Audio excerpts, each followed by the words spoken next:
जय गुरुदेव।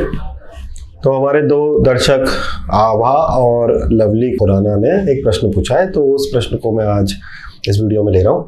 उन्होंने प्रश्न पूछा अनमैरिड योगा क्या होता है। तो थोड़ा सा सब्जेक्ट ऐसा है कि थोड़ा विस्तार से समझाना पड़ेगा, बट मैं कोशिश करूंगा कि इसको केवल यहीं तक ही सीमित रखूं। तो बेसिकली आप शादी जो है वो दो तरीके से नहीं होती। एक, जब आप करना चाहते हो बट शादी हो नहीं रही है या फिर हो ही नहीं पाई पूरे जीवन भर। दूसरा, कुछ लोग आध्यात्मिक कारणों के कारण मैरिज नहीं करते। ये दोनों कारण काफी अलग अलग रिफ्लेक्ट होते हैं चार्ट के अंदर, क्योंकि जरूरी नहीं है कि जिस कारण से, अगर आध्यात्मिक कारणों से व्यक्ति या संन्यास लेना चाहता है इस कारण से व्यक्ति शादी नहीं कर रहा हो, और कोई करना चाहता हो और इस कारण से नहीं हुई, ये दोनों चार्ट में अलग अलग तरीके से रिफ्लेक्ट होते हैं। बट नॉर्मली 99.99% केस में अनमैरिड योगा या लोगों की शादी नहीं हो पाती, वो कुछ कारणों से दिखता है।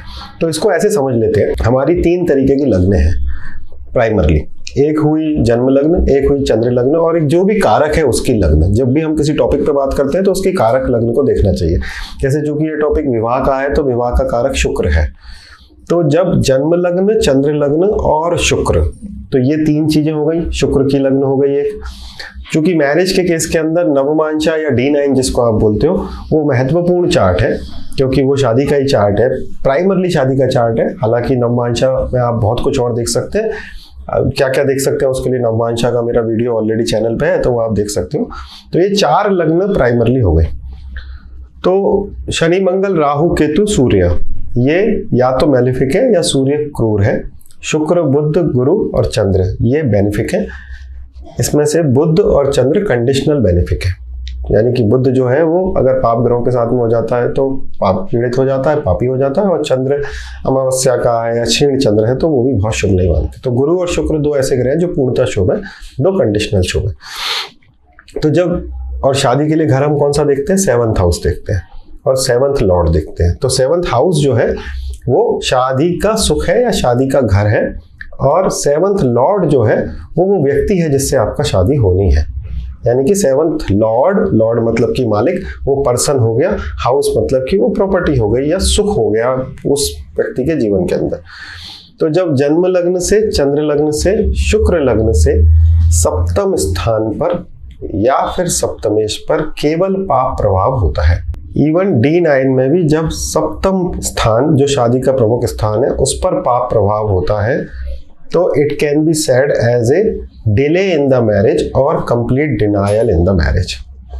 नाउ मैक्सिमम केसेस के अंदर it is a delay in the marriage, क्योंकि बहुत कम केसेस में ऐसा होता है कि इन चारों लग्नों पर केवल पाप प्रभाव हो। बट यस, 1% केस में आप कंसिडर कर सकते हो कि व्यक्ति शादी करना चाहता हो बट जन्म लग्न के सप्तम पे शनि, मंगल, राहु, केतु में से किसी का दृष्टि या कंजक्शन हो, चंद्र लग्न के सप्तम पर भी यही हो और सप्तमेश के साथ में भी यही हो, शुक्र लग्न के सप्तम और सप्तमेश पर भी यही हो, और नवमांशा के सप्तम और सप्तमेश पर भी यही हो। जब इन चारों लग्नों के सप्तम और सप्तमेश पर केवल पाप प्रभाव रहते हैं, कोई भी शुभ प्रभाव नहीं आता, तो हम ये कह सकते हैं कि ये denial of the marriage. Now कारक of the marriage is Venus, right. So शुक्र जब पाप पीड़ित होता है किसी व्यक्ति का, तो शुक्र से दुख आता है। जैसे कि शुक्र अगर शनि से दृष्ट है, शुक्र स्पेसिफिकली अगर नीचस्थ है या फिर मरण कारक स्थान मतलब छठे स्थान में है, तो शुक्र से उस व्यक्ति को दुख आता है। तो जब complete denial of the marriage होता है उस केस में ये देखा गया है कि शुक्र पाप पीड़ित होता है। अब एक ये तरीका हुआ। दूसरा तरीका, जिन लोगों का आध्यात्मिक उन्नति के कारण या अध्यात्म के कारण जो मैरिज नहीं करते हैं, उनका 9th हाउस बहुत बलवान होता है, यानी कि धर्म का या स्पिरिचुअलिटी का हाउस ज्यादा बलवान होता है comparatively to the 7th house. तो वो आध्यात्मिक कारणों से शादी नहीं करते। उनका लग्नेश नवमेश का अच्छा संबंध होता है, या संन्यास योग होता है, या आत्मकारक का संबंध जो है वो नवम स्थान से होता है, तो वो मैरिज के शादी अध्यात्म के कारण नहीं करते। नवमांशा में भी कुछ कॉम्बिनेशन है, बट कोई भी कॉम्बिनेशन आपको ये समझना चाहिए कि इंडिविजुअली काम नहीं करता। ये सब कुछ आपको एज ए चेकलिस्ट चेक करना है कि जन्म लग्न से सप्तम पर पाप प्रभाव हो, चंद्र लग्न से सप्तम पे पाप प्रभाव हो, शुक्र लग्न से सप्तम पे पाप प्रभाव हो, नवमांशा से सप्तम पे पाप प्रभाव हो, और कुछ पर्टिकुलर कॉम्बिनेशंस हैं। जैसे कि स्त्री का चार्ट में Shani Ketu combination in the navamsha, और I have seen even in the janma lagna also, ये भी मैरिज को या तो डिले करता है या कंप्लीट डिनायल करता है। इस शुक्र केतु कॉम्बिनेशन पे अगर शनि का एस्पेक्ट आ जाता है तो इसको आप तपस्वी योगा कहते हो, तो ये भी काफी तप देकर या तो शादी कराता है या कंप्लीटली डिनायल भी मैरिज का कर सकता है। नॉर्मली बहुत कम केसेस में ऐसा देखा जाता है, बट आजकल आप देखोगे कि काफी डिले हो रहा है मैरिज में।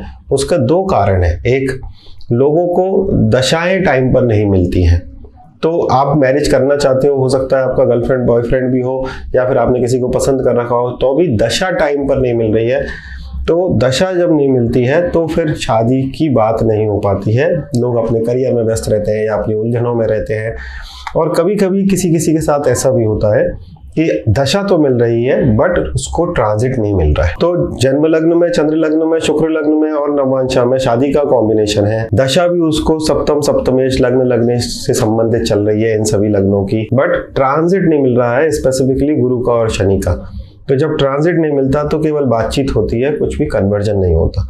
तो मैरिज को कन्वर्ट करने के लिए ये तीनों जरूरी हैं, यानी कि जन्म लग्न, चंद्र लग्न, शुक्र लग्न और नवमांशा लग्न पे के सप्तम स्थान पर कोई तो शुभ दृष्टि, स्पेसिफिकली अगर गुरु का दृष्टि है तो बहुत ही उत्तम। देन अच्छी दशा जो कि इनमें से किसी भी लग्न के सप्तम सप्तमेश या लग्न लग्नेश को प्रभावित करती हो, और गुरु शनि का स्पेसिफिकली ट्रांजिशन लग्न लग्नेश सप्तम सप्तमेश पर होना चाहिए लड़का और लड़की के, तभी मैरिज होती है। डिनाइल के केस में कभी कभी कुछ कर्सेस भी ऐसे होते हैं जो कि शादी नहीं होने देते, जैसे कि शुक्र कंप्लीट कर्स में हो, शुक्र शनि मंगल राहु केतु से दृष्ट हो, राइट, तो कंप्लीट कर्स में हो गया, तो ये भी कभी कभी मैरिज को डिले करता है।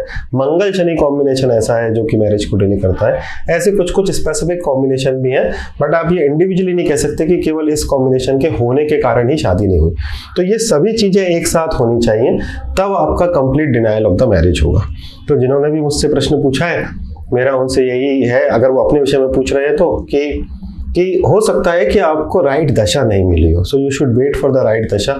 दशा भी हो सकता है चल रही हो तो ट्रांजिट नहीं मिला हो, तो वो ज़रूर मिलेगा। और जैसे ही दशा, ट्रांजिट और जन्म लग्न को आप मिलाओगे तो शादियाँ होती हैं। एक लास्ट बात जो मैंने देखी है कि शादी में दुख किस कारण से आता है, तो शुक्र पर शनि की दृष्टि या फिर इनमें से किसी भी लग्न पर, स्पेसिफिकली जन्म लग्न और चंद्र लग्न के सप्तम स्थान पर शनि का कोई भी दृष्टि हो तो मैरिज के अंदर बेरुखी जैसा भाव रहता है, एक हार्मनी कम होती है। तो वो इस तरीके से होता है कि वो व्यक्ति मैरिज में जाने से डरता है, उसका जो ओरिएंटेशन रहता है शादी को लेके या लड़कों को या लड़कियों को देखने का, वो रिजेक्शन का ज़्यादा रहता है, सिलेक्शन का कम रहता है। तो इस कारण उसका बेसिक इंटरनल जो कारण है वो है फियर, और which is normally it is said that it is coming from the last birth, but वो फियर के कारण ओवर परफेक्शनिस्ट हो जाते हैं कि हमसे कहीं कोई गलती नहीं हो जाए मैरिज करने के केस में। लास्ट, स्त्री के चार्ट के अंदर पाप ग्रह 12वें स्थान में बहुत ज्यादा पाप ग्रह हो तो वो शादी को डिले करते हैं या कभी कभी काफी डिले कर देते हैं। और नवमांशा चार्ट के अंदर कारक अगर लग्न पर हो, यानी कि स्त्री के चार्ट में गुरु अगर लग्न पर हो अकेला और शुक्र अगर लग्न पर हो पुरुष के चार्ट के अंदर अकेला, तो भी वो मैरिज को डिले करता है, और बाकी सब फैक्टर अगर साथ में जुड़ जाते हैं तो डिनाइल कर देता है। तो ये मेरे विचार थे इस विषय में।